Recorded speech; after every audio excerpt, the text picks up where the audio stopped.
morning student. I hope you are well.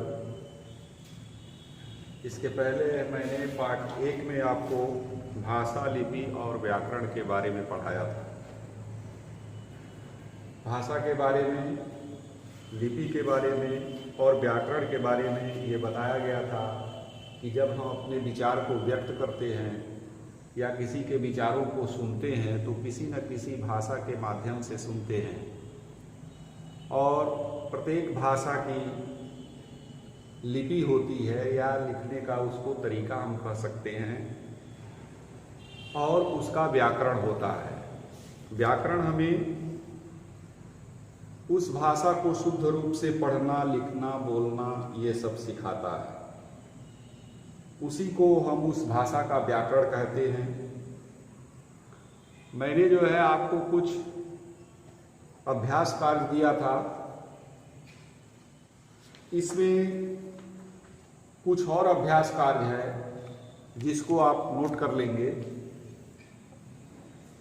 इसमें दिया है कि कुछ वाक्य दिए हुए हैं, इनको सही या गलत आपको बताना है लेसन के आधार पर, पाठ के आधार पर।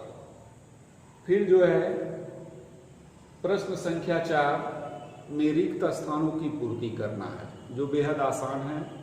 यदि आप हमारी बातों को सुने होंगे, ध्यान से देखेंगे और समझेंगे, लेसन को देखेंगे, पाठ को देखेंगे, तो ये अभ्यास कार्य बहुत आसान है, इसको कर लेंगे। पाठ 2 में जो है वर्ण विचार एवं मात्रा। वर्ण विचार में वर्ण भाषा की सबसे छोटी जो ध्वनि होती है वो वर्ण होती है। किसी भी भाषा को सीखने के लिए सबसे पहले हम वर्ण जो है उसका समझते हैं, उसका लेटर समझते हैं कि उसमें कैसे वर्ण हैं, उसमें क्या क्या है। जब तक उसको हम ठीक से नहीं समझेंगे तब तक उस भाषा को हम नहीं जान सकते हैं। और उन वर्णों का क्रम होता है कि जैसे क ख ग घ, ऐसे आप एक क्रम से जो है पढ़ते हैं, वैसे ही उन वर्णों का जो है एक समूह होता है, यानी वर्णमाला होता है। वर्णों के व्यवस्थित समूह को वर्णमाला कहते हैं। इस बात को आप ध्यान रखेंगे कि वर्णों के व्यवस्थित समूह को वर्णमाला कहते हैं। अब हिंदी में वर्ण 2 तरह के हैं, एक स्वर है, एक व्यंजन है। वॉवेल काउंट सुने। वॉवेल स्वर जो है अ से अ, आ, ई, उ, री, ए, ओ, औ, ये स्वर होते हैं। फिर होते हैं व्यंजन। व्यंजन क से ह तक होते हैं। क ख ग घ अंग, च छ ज झ इया, ट ठ ड ढ ढ़, त थ द ध न, प फ ब भ म, य र ल व, श ह। ये जो है व्यंजन होते हैं। उसके बाद जो है छ, त्र, ज्ञ, स्र, ये संयुक्त व्यंजन होते हैं। फिर इसमें जो है आता है कि स्वर और व्यंजन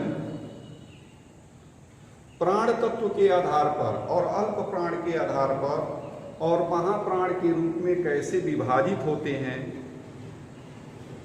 कुछ स्वर और कुछ व्यंजन जो है बोलते वक्त जो है कितना उसमें समय लगता है, उसका वर्गीकरण जो है जान लेना आपके लिए आवश्यक है। जिन व्यंजनों के उच्चारण के समय सांस वायु अधिक मात्रा में प्रयुक्त होती है उन्हें महाप्राण व्यंजन कहते हैं, और जिनमें अब उसके अपेक्षाकृत कम होती है तो उन्हें अल्प प्राण व्यंजन कहते हैं। इसमें जो है अल्प प्राण व्यंजन में जो व्यंजन आते हैं क, ग, च, ज, ट, ड, त, द, प, व, ड, इया, ड़, न, म, य, र, ल, व, श, स, ह, ये अल्प प्राण व्यंजन होते हैं। फिर महाप्राण व्यंजन क, ख, घ, छ, झ, त, ढ, ध, ध, ह, म, ये महाप्राण व्यंजन होते हैं। अब हम आएंगे स्वर पर। इस पर हम अपना ध्यान केंद्रित करेंगे। तो ये दो तरह के होते हैं। एक ह्रस्व स्वर होता है। ह्रस्व स्वर में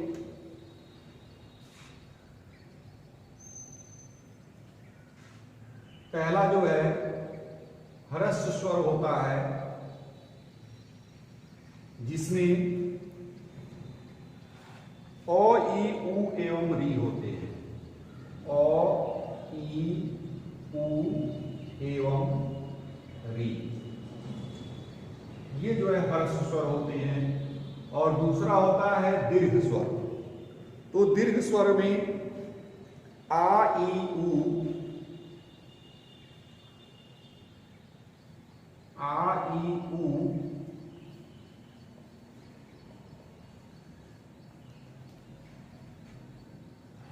ए, ऐ, ओ, औ, ए, ऐ, ओ, औ, ये दीर्घ स्वर होते हैं।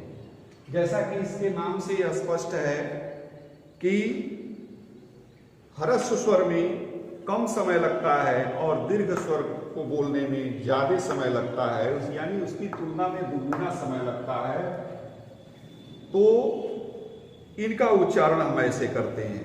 अब आते हैं मात्रा। किसी शब्द को जब हम लिखेंगे तो उसमें मात्रा का प्रयोग होता है। इनका प्रयोग व्यक्त करने के लिए हम जो है इन्हें व्यंजन से जोड़ते हैं। तो व्यंजन से जोड़ने के लिए इनके कुछ चिन्ह होते हैं। उन चिन्हों का प्रयोग करके हम इन्हें व्यंजन से जोड़ते हैं। वैसे जो अ स्वर है वो सभी व्यंजनों में जुड़ा हुआ होता है। जैसे हम क बोलते हैं, क में अ मिला रहता है।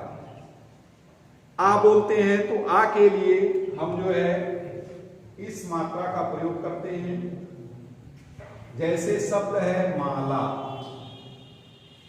म में आ की मात्रा मा, अला, ये आ की मात्रा का प्रयोग आप देख रहे हैं यहां।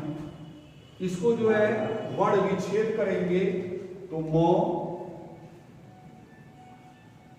धन आ, फिर लो धन आ, माला बन गया।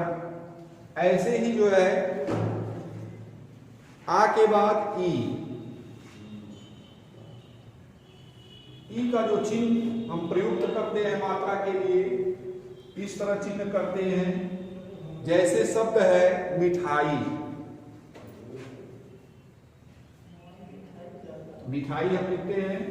मिठाई में जो है मो में ई की मात्रा का प्रयोग हुआ, फिर ठ में आ की मात्रा का प्रयोग हुआ, और फिर ये बड़ी की मात्रा, इसमें बड़ी जो है स्वर जो है इसमें मिलाया गया तो मिठाई शब्द बना।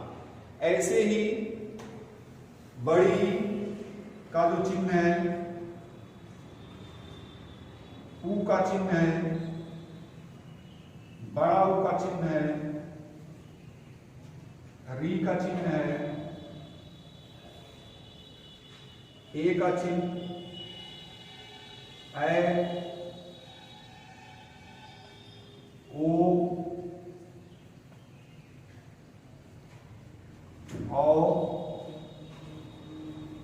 ये सारे चिन्ह जो है हम मात्राओं के रूप में शब्दों में प्रयोग करते हैं।